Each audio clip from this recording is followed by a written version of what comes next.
ان الفاظ سے دعوت خطاب دے رہا ہوں جناب پیرزادہ پروفیسر حافظ محمد ساجد قادری کو کہ وہ آئیں صورت انداز میں ہمارے قلوب کو روشن و منور فرمائیں. ان کی آمد قبل بھرپور نعرہ نعرہ تکبیر، نعرہ رسالت، نعرہ رسالت، نعرہ حیدری، نعرہ غوثیہ. جناب پیرزادہ پروفیسر حافظ محمد ساجد قادری. الحمدللہ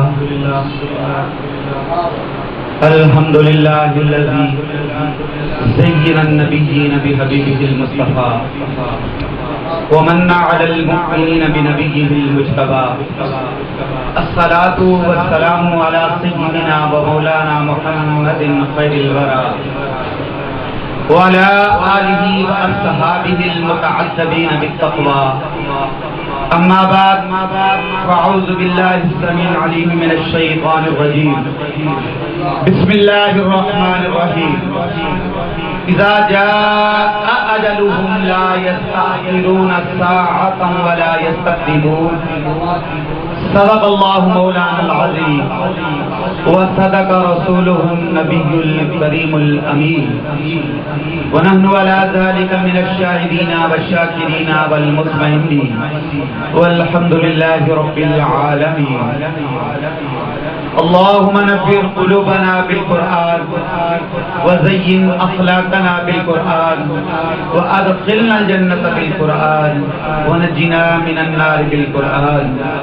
قال الله تبارك وتعالى في شان حبيبه مخبرا وآمرا إن الله وملائكته يصلون على النبي يا أيها الذين آمنوا صلوا عليه وسلموا تسليما. بابا سے بلند درود پاک.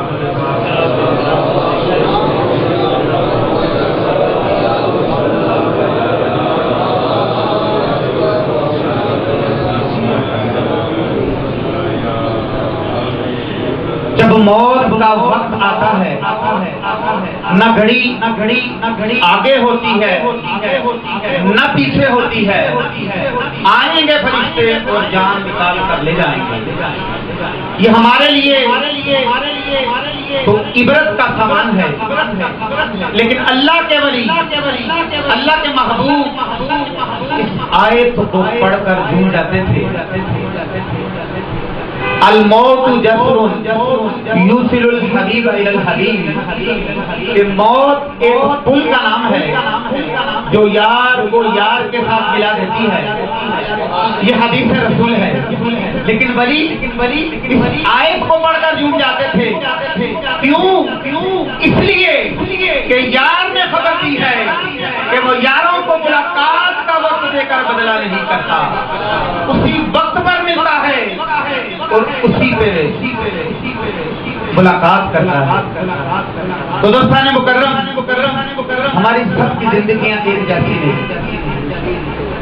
کیوں کہ کچھ نیک ہیں، کچھ بد، کچھ اچھے ہیں، کچھ برے. تو جب ہم سب کی زندگیاں ایک جیسی نہیں تو ہم سب کی موت بھی ایک جیسی نہیں. اور عملوں کا خلاصہ یہ ہے کہ آخری ہچکی بتا دیتی ہے کہ کیا کرتا رہا اور کیا کرنا چاہیے تھا. تو دوستان مکرم، جب ہم سب کی زندگیاں ایک جیسی نہیں تو ہم سب کی موت بھی ایک جیسی نہیں. تو جب موت ایک جیسی نہیں تو ہم سب کی قبریں بھی ایک جیسی نہیں. تو امام الانبیاء نے اسی آیت کی تشریح میں بیان فرمایا. امام الانبیاء نے ترغیب دی. آقا نے فرمایا کہ میرا امتی جب کوئی کلمہ خیر اپنی زبان سے نکالتا ہے تو وہ لفظ اس کی زبان سے نکلتے ہی اللہ کی رحمت کے فرشتے بن جاتے ہیں. یہ نہیں کہ فرشتے بن چکے اب نہیں بنتے، اب بھی بنتے ہیں. اور زمین اور آسمان کے درمیان جو اسپیس ہے، جو فضا ہے، جو خلا ہے، وہ اس میں محو پرواز رہتے ہیں.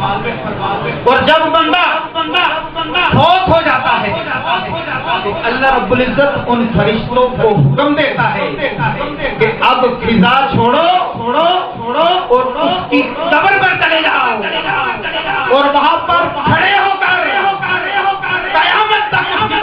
دعائیں کرتا ہے. یہ حدیث رسول ہے کہ ہم جو بھی کلمہ خیر اپنی زبان سے نکالتے ہیں وہ لفظ ہماری زبان سے نکلتے ہی اللہ کی رحمت کے فرشتے بن جاتے ہیں. اور اسی سے ریلیٹڈ ایک اور حدیث امام الانبیاء نے فرمایا کہ پوچھیے ان لوگوں سے جو قبروں پہ جانے کے منکر ہیں کہ جب بندہ فوت ہو جاتا ہے اور یہ کرام کاتبین بندہ جب تک زندہ رہا وہ شریعت کا مبلغ اور جب فوت ہو گیا دارالعمل سے نکل گیا تو پھر ان فرشتوں کو چھٹی مل جاتی ہے. یہ فرشتے فارغ ہوتے ہیں. پوچھئے کسی سے کہ یہ فرشتے پھر کہاں جاتے ہیں. حدیث رسول پیش کرنے لگا. امام الانبیاء فرماتے ہیں کہ یہ فرشتے اللہ رب العزت کی بارگاہ میں عرض کرتے ہیں کہ مالک و مولا جس بندے پر ہم مقرر تھے جس پر ہمارا تکلف تھا جس پر ہم اپائنٹ تھے کہ مالک و مولا وہ مر گیا وہ دارالعمل سے نکل گیا وہ قبر میں جا پہنچا تو کیا مالک اب ہمیں اجازت ہے ہم آسمانوں پہ آ سکتے ہیں. تو اللہ فرماتا ہے نہیں آسمان تو میرے فرشتوں سے بڑے بڑے. امام سے بتائیں کیا وہاں پہ دو فرشتوں کے رہنے کی بھی جگہ نہیں. دیکھنا یہ ہے کہ اللہ انہیں بھیجنا کہا جاتا ہے. تو یہ کرامن کاتبین عرض کرتے ہیں کہ مالک و مولا اگر آسمان تیرے ہیں تو زمین بھی تو تیری ہے. کیا ہم زمین پہ رہ سکتے ہیں؟ تو اللہ فرماتا ہے نہیں آبادیاں تو میرے بندوں سے نہیں پڑی. وہ فرشتے عرض کرتے ہیں کہ مالک و مولا ہم آسمانوں پہ نہیں رہ سکتے ہم فرشتوں میں نہیں رہ سکتے ہم آبادیوں میں نہیں رہ سکتے نہ ہم فرشتوں میں رہ سکتے ہیں نہ ہم تیرے بندوں میں رہ سکتے ہیں. تو رب الجلال ہم کہاں جائیں؟ اللہ فرماتا ہے جگہ میں تمہیں بتاتا ہوں. رب الجلال فرماتا ہے اسی کے الفاظ ہیں کہ کرامن کاتبین وما علام قدر عبدی فسبحانی وحللانی وکبرانی الى یوم القیامت وقباہما لعبدی. کرامن کاتبین اسی غلام مصطفیٰ کی طرح پر چلے جاؤ اور وہاں پر کھڑے ہو کر قیامت تک میں شریف تبیب کرتا ہے. علماء اہل سنت حضور داتا جان بخش حضرت بابا شاہ جمال اور سالانیہ محدث قصوری پیر مفتی محمد عبداللہ قادری صاحب پیر مفتی محمد افضل علی قادری صاحب پیر صاحب زادہ حافظ محمد صالح قادری صاحب شاہ صاحب فسبحانی اور میری تسبیحیں بیان کرو وکبرانی میری تکبیریں بیان کرو. اللہ فرماتا ہے تسبیحیں میری پڑھو اور ثواب اس کے کھاتے میں لکھتے جاؤ. اللہ فرما رہا ہے وہ تسبیحیں میری پڑھو اور ثواب اس کے کھاتے میں لکھتے جاؤ. اور یہاں پر بندے بندوں کو روکتے ہیں کہ قبروں پہ نہ جاؤ اور اللہ فرشتوں کو بھیج رہا ہے. اس سے پتہ کیا چلتا ہے کہ قبروں پہ جا کر ذکر اذکار کرنا اور اس کے بعد احسان ثواب کرنا شرک کو بدعت نہیں بلکہ معصوم فرشتوں کی سنت. اور اللہ فرشتوں سے سارے کام کروا رہا ہے. اور اب ایک شہادت قبلہ مفتی صاحب کی موجودگی میں مخالف دھڑے کی بھی سن لیں. ارشاد ہوا ان الذین قالوا ربنا اللہ ثم استقاموا تتنزل علیہم الملائکہ. کہ بے شک وہ لوگ جو مومن ہوتے ہیں جو ایمان پر ڈر جاتے ہیں ایمان کے تقاضے پورے کرتے ہیں ان پر فرشتوں کا نزول ہوتا ہے. یہ بات قرآن سے بھی ثابت ہے اور حدیث سے بھی ثابت ہے. یہ جو بیمار آنے دیوبندیوں دیوبندیوں کے حکیم الاسلام دارالعلوم دیوبند کے روحانی قاری محمد طیب صاحب آپ بیان کرتے ہیں وصل بلگرامی علمی حلقوں کی جانی پہچانی شخصیت آپ کہتے ہیں کہ میں مولانا اشرف علی تھانوی صاحب کے ساتھ لاہور گیا، ان کے دانتوں میں درد تھا، ہم علاج کے لیے لاہور گئے اور ایک دن تھانوی صاحب مجھے فرمانے لگے کہ بس آؤ لاہور کی سیر کرتے، ہم نے شاہی قلعہ اور پھر سے فراتے داتا حضور کی بارگاہ میں آ گئے، داتا حضور کے قدموں میں آ گئے اور تھانوی صاحب نے فاتح پڑھی اور اس کے بعد مراقب ہو کے کچھ دیر کے لیے کھڑے رہے اور کچھ دیر کے بعد کہنے لگے بس لاؤ چل۔ جب ہم داتا حضور کے مین گیٹ سے باہر نکلے تو تھانوی صاحب کہنے لگے وصل اللہ کی عزت کی قسم داتا کی سرکار کوئی بہت بڑی سرکار لگتے ہیں، یہ کون کہہ رہا ہے؟ دارالعلوم دیوبند کے محتمل قاری محمد اشرف صاحب، قاری محمد طیب صاحب بیان کرتے ہیں کہ وصل نے مجھے بتایا کہ تھانوی صاحب کہتے ہیں وصل اللہ کی عزت کی قسم داتا کی سرکار کوئی بہت بڑی سرکار لگتی ہے۔ میں نے کہا کہ کیا دیکھا آپ نے، کیسے؟ تو آپ تھانوی صاحب کہنے لگے وصل اللہ کی عزت کی قسم آنکھیں بند کر کے دیکھا ہے، جہاں تک نگاہ جاتی ہے نوری فرشتے ہاتھ باندھے داتا حضور کے سامنے جھکائی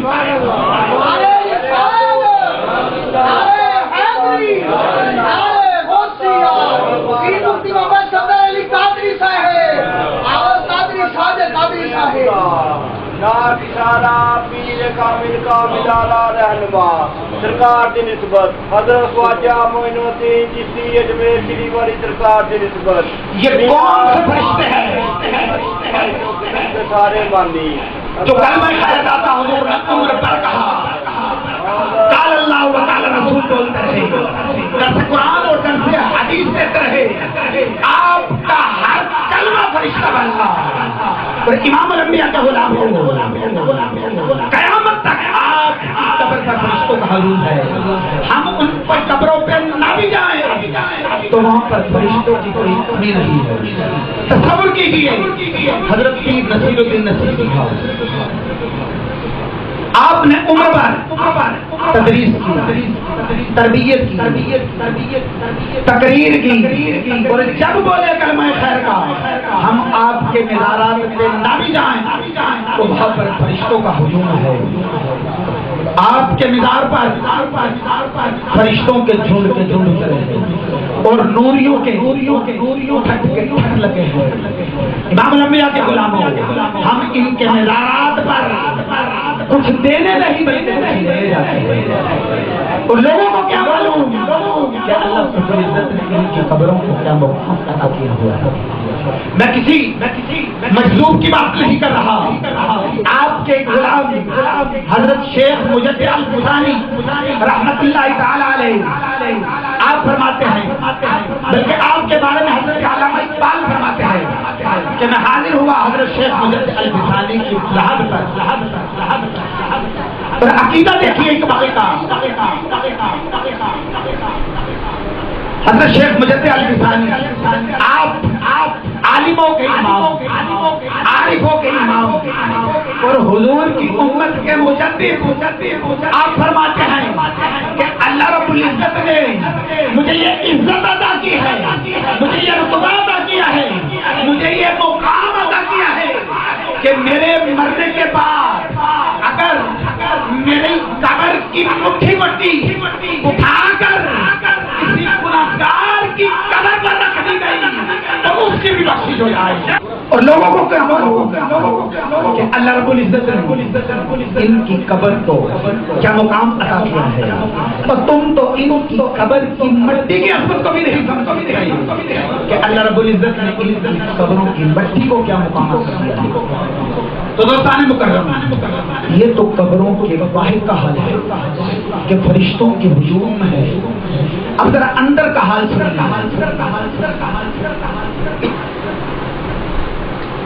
ہم جیسے تو کہہ سکتے ہیں کہ ہمیں کیا کہ تربت میں ملے رہے خار وہ ہم جیسے جو نہ تھے اس لیے ان کی زندگی شریعت کے سانچوں میں ڈری ہوئی. ہم سوتے رہے وہ راتوں کو روتے رہے. ہم ناول پڑھتے رہے وہ مصطفیٰ کا قرآن پڑھتے رہے. ہم راتوں کو فلمیں دیکھتے رہتے تھے، ان کے سر سجدوں میں گریہ کرتے رہتے تھے. اور خوف خدا میں آنکھوں سے آنسو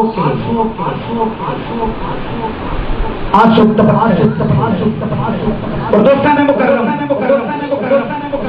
جب ان کی ظاہری زندگی ہم جیسی نہ تھی تو قبر کی برزخی زندگی ہم جیسی کیسے ہو سکتا ہے؟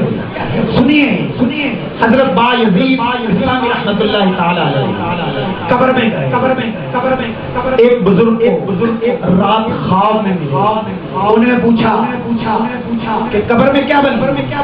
فرمانے لگے فرشتے آئے، کہنے لگے من ربو کا، تمہارا رب کون ہے؟ میں نے کہا تم کون ہو؟ اپنا تعارف کرواؤ. کیا تمہیں معلوم نہیں کہ جب کسی کے پاس آتے ہیں پہلے اسے سلام دیتے ہیں، یہ میرے یار کے سرار قبر میں فرشتوں کو سنت فرمانے لگے کہ میں لیٹا تھا، تم قبر میں آ گئے اور کہتے ہو تمہارا رب کون ہے؟ کیا تمہیں معلوم نہیں پہلے جس کے پاس جاتے ہیں اسے سلام دیتے ہیں، یہ یار کی سنت ہے. پہلے سلام دو پھر جواب دے. انہوں نے کہا ٹھیک کرتے ہیں. قبر سے نکلے پھر آئے، کہا السلام علیکم. فرمایا وعلیکم السلام. فرمایا کیسے؟ کہنے لگے فرشتے ہیں، ڈیوٹی لگی ہے، ہر قبر میں آتے ہیں اس لیے حاضر ہوں. کہنے لگے من ربو کا، تمہارا رب کون ہے؟ آپ نے فرمایا مجھے ایک سوال کا جواب دیا. یہ جو تم نے مجھے سلام دیا یہ مومن سمجھ کے دیا کہ کافر سمجھ کے دیا؟ کیونکہ کافر کو شریعت میں سلام دیا. اب فرمانے لگے یہ جو تم نے مجھے سلام دیا یہ مومن سمجھ کے دیا کہ کافر سمجھ کے؟ انہوں نے کہا کہ مومن سمجھ کے دیا. اور فرمانے لگے مومن تو وہ ہوتا ہے نا جو دوسرے کو مانتا ہے. تو تم کہہ رہے ہو تمہارا رب کون ہے؟ آپ فرمانے لگے مجھے ایک اور بات کا جواب دو. اگر میں کہہ دوں کہ میرا رب اللہ ہے اور تم رب کے پاس لوٹ کے جاؤ اور رب کہے کہ بایزید میرا بندہ نہیں، تو پھر کس کی مانو گے؟ میری مانو گے کہ رب کی میری؟ وہ کہنے لگے کہ رب کی مانو گے. تو پھر آپ فرمانے لگے اتنا لمبا سفر کیوں کیا؟ وہیں پہ رب سے پوچھ لینا تھا کہ بایزید آپ کا بندہ ہے کہ نہیں. ایک فرشتہ دوسرے سے کہنے لگا وہ یہ ہے کون؟ ہم سوال کرتے ہیں، یہ ہم پہ سوال کر دیتا ہے. اللہ کی آواز آئی، اس سے وہ پوچھ کون؟ مجھ سے پوچھ کون؟ آشا بھی محبتی وہ ماتا بھی محبتی وبوبیا بھی قبری ہی کذالک ویبعث کذالک. وہ یہ میرا عاشق بایزید ہے، اسے میرے عشق کی مستی چڑھ گئی ہے، یہ اسی مستی میں اس نے زندگی گزاری ہے اور اسی مستی میں یہ قبر میں اترا ہے. فرشتوں سنو، تجھے میری عزت کی قسم یہ اسی مستی میں آ کے ملے گا.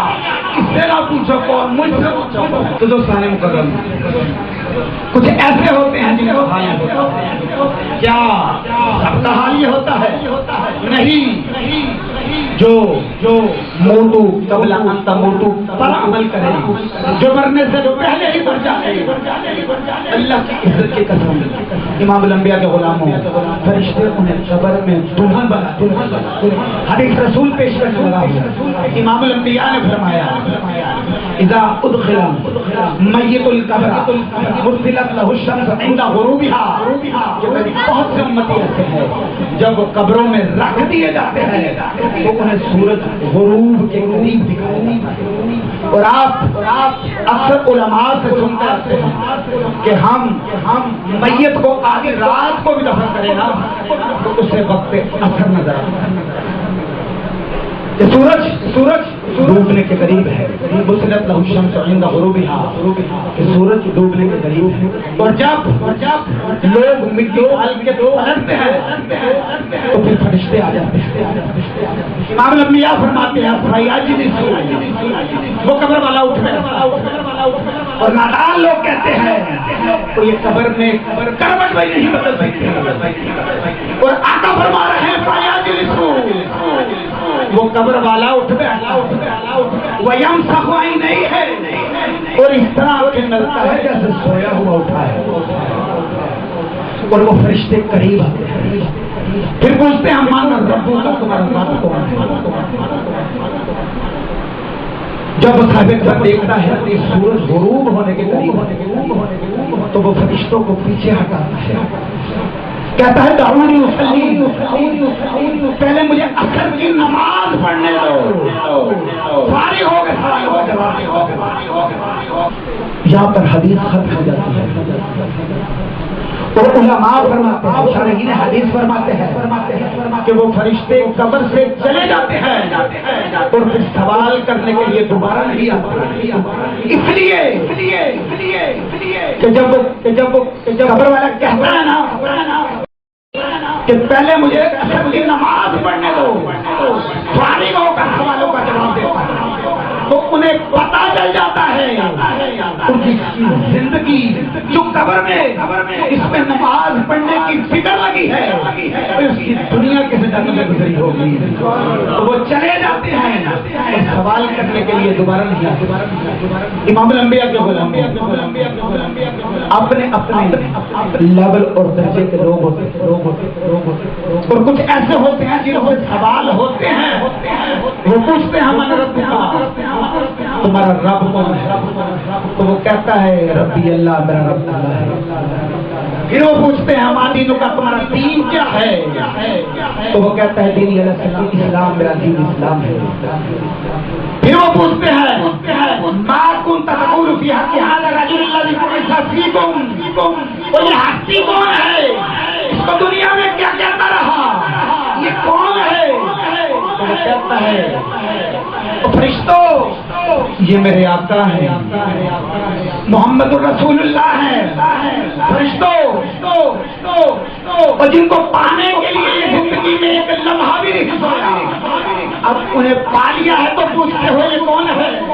اور یہ میرا مدنی محبوب ہے، یہ میرے آقا ہیں، اللہ کی عزت کی قدم حدیث رسول ہے۔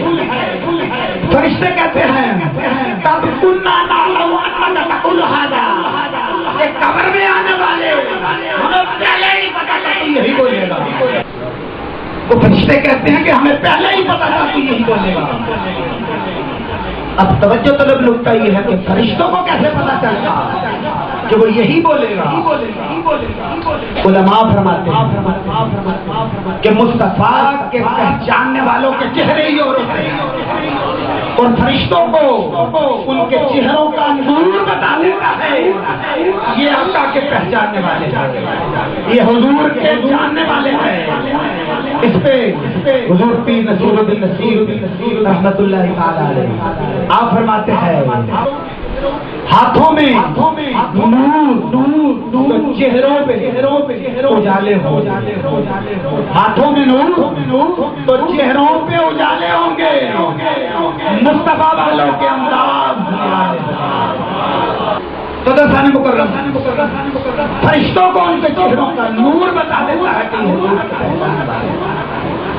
جب مولانا ضیاء اللہ قادری مناظر اہل سنت رحمۃ اللہ تعالی آپ بیرا شریف گئے خطاب کے لیے اور پہلے حضور ضیاء اللہ زیارت کے لیے تشریف لے گئے، آپ کی زیارت کی، پھر خطاب کیا اور واپس تشریف لے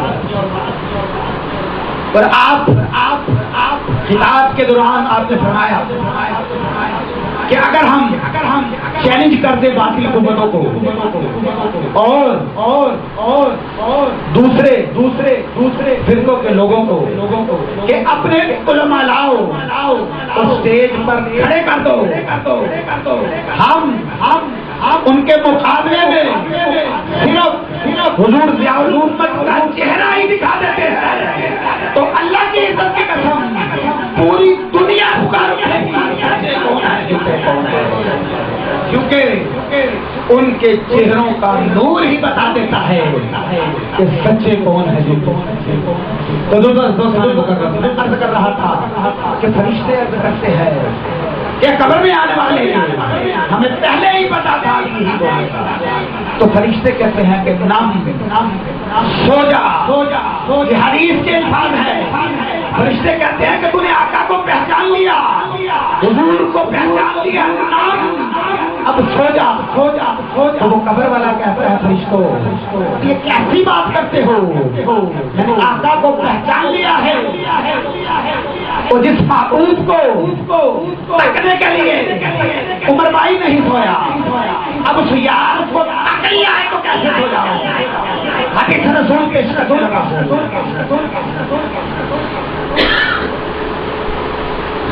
ارجعوا الی اہلی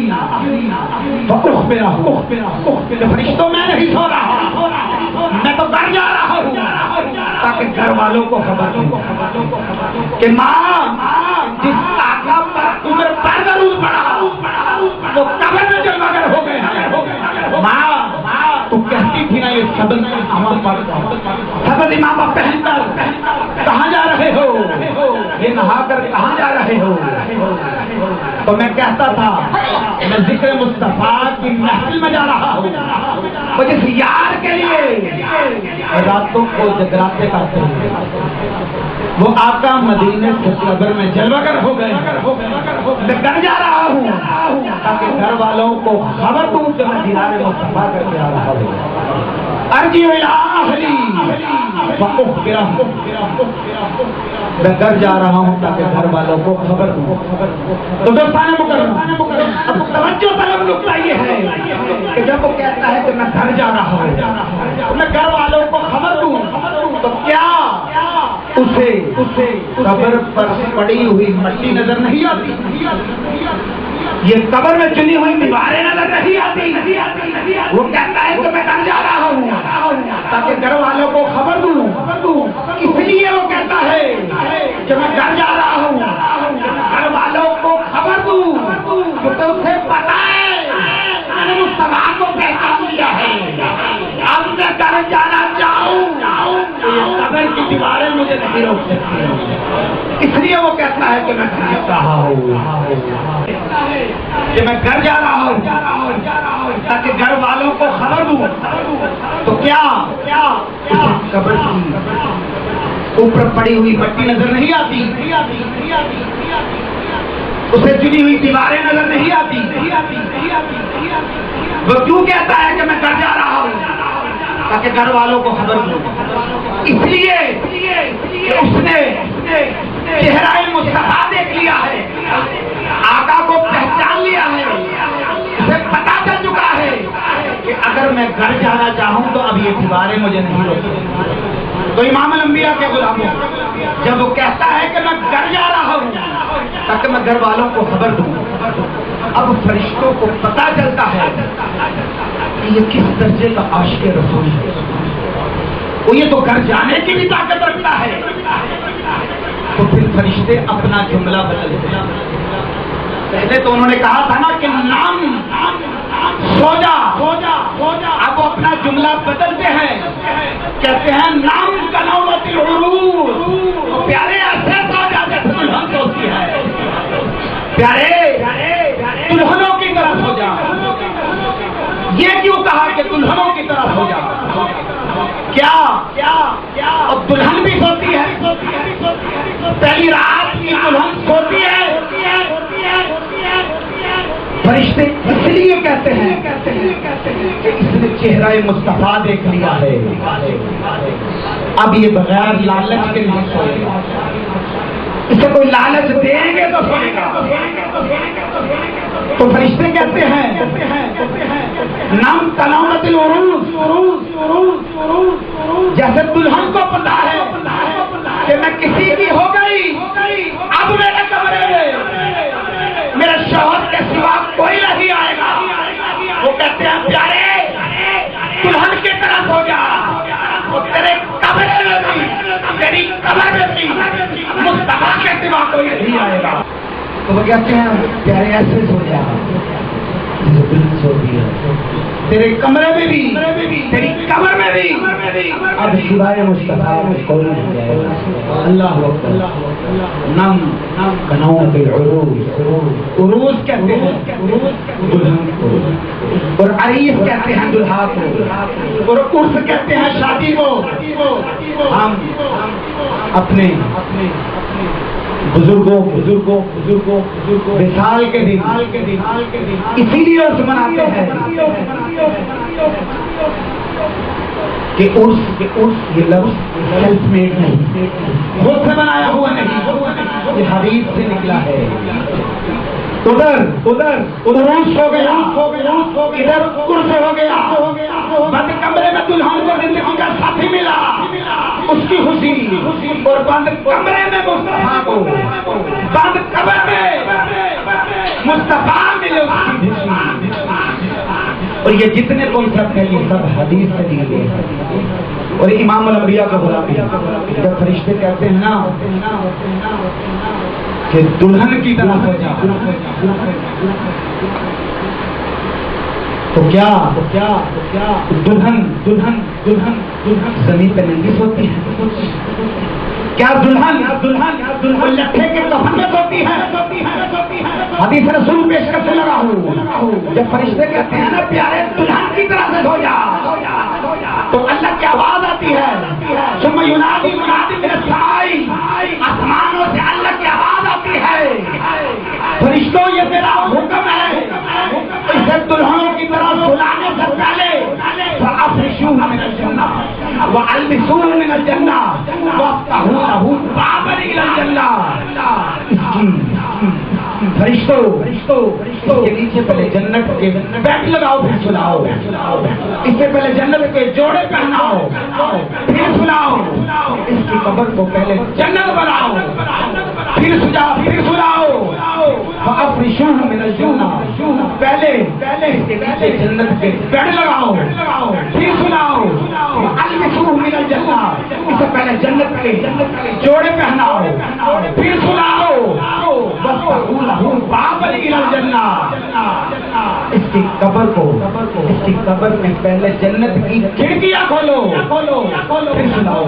کیا دلہن لٹھے کے کفن میں سوتی ہے؟ تو دوستان مکرم، یہ حدیث رسول،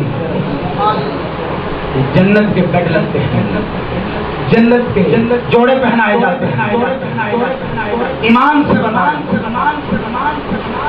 کہ کیا بیڈ جسم کے لیے لگتے ہیں یا روح کے لیے؟ یہ جوڑے جنت کے جوڑے جسم کو پہنائے جاتے ہیں یا روح؟ نادان لوگ کہتے ہیں یہ قبر میں جا کر بتی مل گئی، قبروں میں ختم ہو گئے، اور آقا فرما رہے ہیں کہ جنت کے جڑے لگائے جاتے ہیں، جنت کے جوڑے ذرا سوچئے توجہ رکھیے،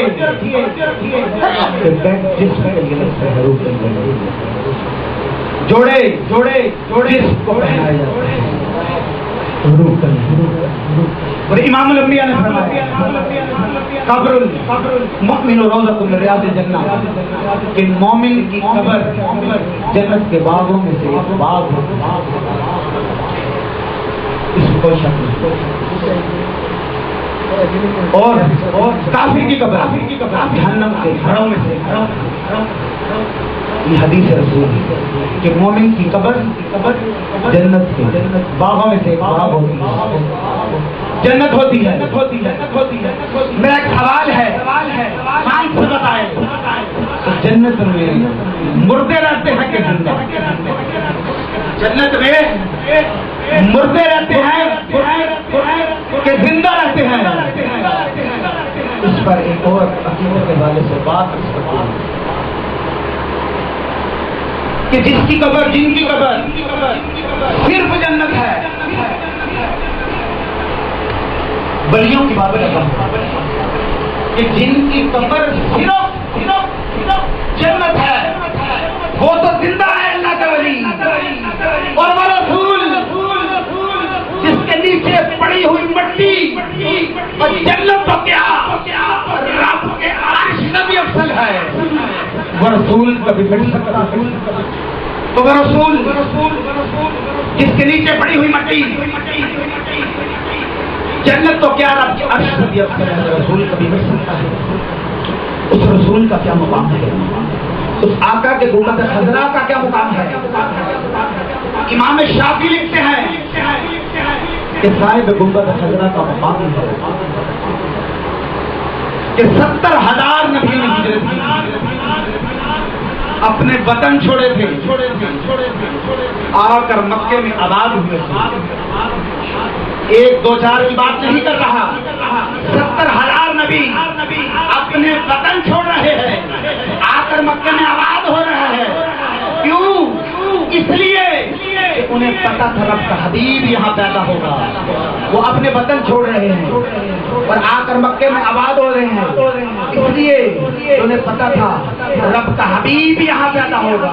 وہ چاہتے تھے کہ ہم یہیں پہ آباد ہو، یہیں پہ مر جائیں، یہیں پہ ہماری قبریں بنے، اور ہو سکتا ہے کسی دن رب کا حبیب ہماری قبروں کے باہر پھیرا لگا جائے۔ اور امام الانبیاء کے غلاموں، اپنے مقدر پہ ناز کرو، اور تمہاری قبر کے اندر مصطفیٰ تشریف لاتے ہیں، اور ہماری زندگی پھر بھی غیر اسلامی۔